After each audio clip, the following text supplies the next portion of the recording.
Ay kalisdanan na ayon. Pero kita magsige lang yung tagpag-ampo.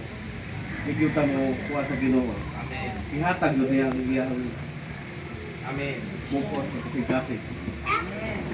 O kini atong usa ka kuan last year ni nahitabo. So, mo ni kamo agyo before ka bulaga na agyo kay medical. Medical yung ganang pilipatyor para ang kini nahitabo sa kuha. Kasi nagkanagsabit. Hantong na nawala na yung pag-asa. Ingon ako, wala na yun. Hindi na ko sakay siguro ang barko. Balik. Pero sukad na sukad, katong yung tuiga po kung sabit. Pero grabe nga sabit. Kaya ang bato sa akong kidney, sa left side, 1.6 cm. Ikaduha, galing atong pantog di ay, kung magpigil-pigil mong ihe, kuha gyapon tayo bato diha. Muhimo gyapon ang bato. Unya pila ka sentimeter to sa akong pantog? 4.5 cm. Mo tong anak ko sa Ginoo ampot lang gyud. Maghila ko gyud sa boarding house. Nako, Lord, yung taon na akong pamilya ang taon Lord.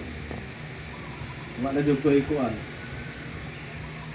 Mo tong ampo lang to, parang sige. Ngita akong trabaho, welding ko, wala ko yung mga kuwan. Kaya ang pamilya din eh. Lisod tayo. Moto, nakita ko ng mga sideline, welding, isa kong sa mga maghilot pa ko. Eh, maghilot ka ng liko. Kabalo-balo mo pupukan ng mga, kuhag ka ng mga panuhot-panuhot.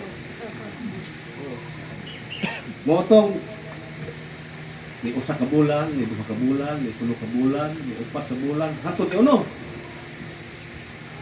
Motong sakwip ko.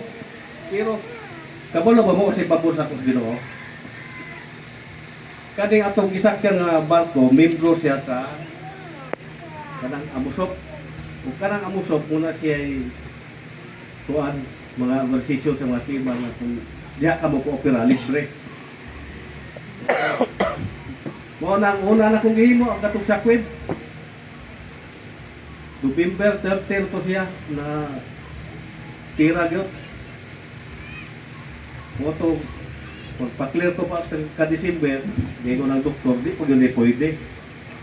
Kay napadyo kay usa. Mas patindi itong kuan usa kay litlitan jud ko. Mura jud kong nanganak. Moto schedule ko, niya kanay nga musap eh, balong na kagana ko, ang dugay-dugay yung schedule. I-upload yung December, January, February. January 22 na ito niya kay giubo mo ko, hindi mo pwede na ay. Push ko na sa February. Moto pagka February, likitan ko. Siya, kuan, huwag yapon, kay sa musap pa, libre yapon. Muna ipapor nga, gihatag sa Ginoo. Bisag giusan yung kanya pag kastigo pero naagya po ipabor. Muna ipabor sa imo pagkapo sa imo paghilak diya. Mo nakitang tanan na adyo tayo nagsatag sa problema ayaw gyud mong surrender. Muhangad lang mo sa langit magapo ko diya. Tungkol diya ko mo. Ako na tanang na sinati. Human, ginalipitan ko mga February 12. Tapos, March 12, clear na ko. Na-clear na ko. O nga ang kuan, kaluoy sa Ginoo, mga June 8, nakabalik ko sa kanya. Amen. Kung sa'yo gibuhat sa Ginoo, hindi age. Ikaw sa Ginoo, dugay mga tambay, dugay tika ko kulion. Mo tuloy puli ko, 11 months ito ni age. Amen. Motoy kuan na, oy, nakabungay ko go. Nya karon pagpalin ako medical, kay kini ako kuan, mag-ingat yung mga parat. Kay kini ako bato pag ganang na ang balik ni na siya. Mo oh, mo na, labitsen ka na. Oh. Kung ano mo, inog yung tubig, ay ang doktor yun, ang gaingon sa kuha, kanong opera na ko sa kuha. Kaya yan advice, kaya nang kumita mo yung advice nila, tubig na. Siguan kong doktor, wala yung laing siya ni-advice, tubig na, inog ka ng tubig na adlaw.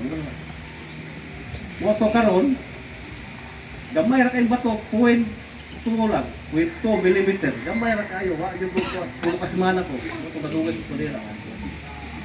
Oh. Pero nakuha na sa gihapon, nahulog ka po gihapon. Ito pagka CT scan, okay na, muna karon, wala na po vlog, basi karon kita utso. Katong mga kuwan sa problema, ihagad na nato lang, tiyampo nato. Nakagya po sila. Hallelujah. Mura ka na ako gi-share sa inyo. Amen. Maraming salamat.